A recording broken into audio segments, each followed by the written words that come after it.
Hello everyone, আসসালামু আলাইকুম। সবাইকে প্রীতীয় শুভেচ্ছা জানিয়ে শুরু করছি আজকের এই ভিডিও। আজকে আমি দেখাবো কিভাবে আপনারা ওয়ার্কিং টাইম বের করবেন। অত্যন্ত সহজ উপায়ে আপনারা বের করতে পারবেন। এই জন্য আপনাদের কোনো ধরনের ভোগান্তি পোহাতে হবে না। আসলে এক এক ফর্মুলা এক একভাবে ইউজ করে অনেকে। আমি একটা শর্টকাট ফর্মুলা যেটা আমি নিজে পার্সোনালি ইউজ করেছি, সেটা আমি আপনাদের সাথে আজকে শেয়ার করব। এখানে ওয়ার্কিং ক্যালকুলেশনের কিছু আমি ডেমো তৈরি করে রেখেছি। এখান থেকে employee ID, employee name, in time, out time, total time.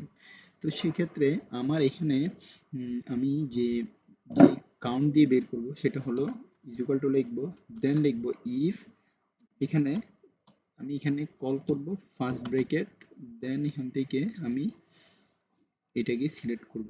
আপনারা অবশ্যই দেখবেন এখান থেকে আপনাদের ফর্মুলা না মিলার কারণ হচ্ছে এখান থেকে আপনারা এই ডট যেগুলো দেখতেছেন এখানে ডাবল সেমিকোলনের মতো, যে এটাকে কি বলে, হাইপেন যেটা আছে, ওইটা ফুল স্টপ দিবেন না। হাইপেন দিলে সেক্ষেত্রে কিন্তু হবে না। আমি বলতে পারছি না এটা। এই যে এই অক্ষরটা আর কি আমি দেখাচ্ছি, যেমন আমি ওয়েট, এখান থেকে ধরুন আমি 8 PM 8 এটা দিব না, আমি দিব 8 ডাবল ডাবল ক্লোন, এটা যেটা দিয়ে আপনার ওই দুইটা ফোঁটা যেটা বিসর্গর মতো ওই জিনিসটাই দিব। তো আর পিএম এগুলা আপনারা আলাদা ভাগ করে লিখবেন, তাহলে সেক্ষেত্রে ফর্মুলাতে আশা করি কোনো ধরনের প্রবলেম হবে না। তো আমি এখানে কথা না বলে এখন চলে যাচ্ছি পুরোপুরি ঘটনার মধ্যে।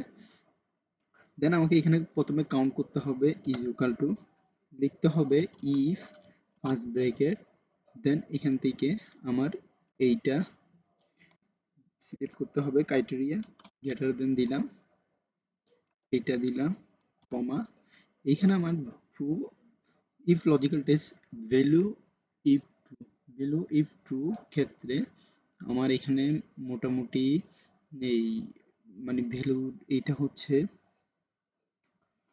যদি বড় সংখ্যা হয় ইন টাইমের, সেই ক্ষেত্রে আমার লজিক্যাল হবে ফেইল। তাহলে আমার এখান থেকে আবার এটাকে সিলেক্ট করতে হবে, দেন মাইনাস দিব, দিয়ে আবার এটাকে মাইনাস দিব, তারপরে কমা দিব, ঠিক আছে, তারপরে 1 প্লাস, তারপরে এইটাকে দিব, দেন আবার মাইনাস দিব, আবার এটা দিব, তারপরে ব্র্যাকেট দিব। সেক্ষেত্রে আমার এটা চলে আসলো।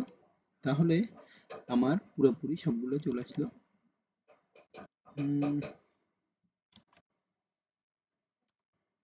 তাহলে আমার প্রথমে এখানে কি করতে হবে, এখান থেকে গিয়ে জেনারেলে গিয়ে যেতে হবে, দেন আবার এখান থেকে কাস্টমসে যেতে হবে। কাস্টমসে গিয়ে আমার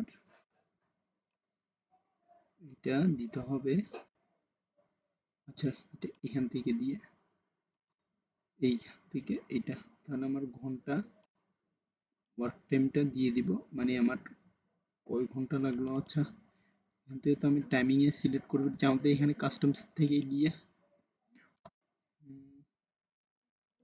সরি এখান থেকে কাস্টমসে গেলাম, দেন এখান থেকে আমাকে এখান থেকে আমার ফর্মুলাতে একটু প্রবলেম দেখা দিচ্ছে। আচ্ছা জাস্ট এখান থেকে আমি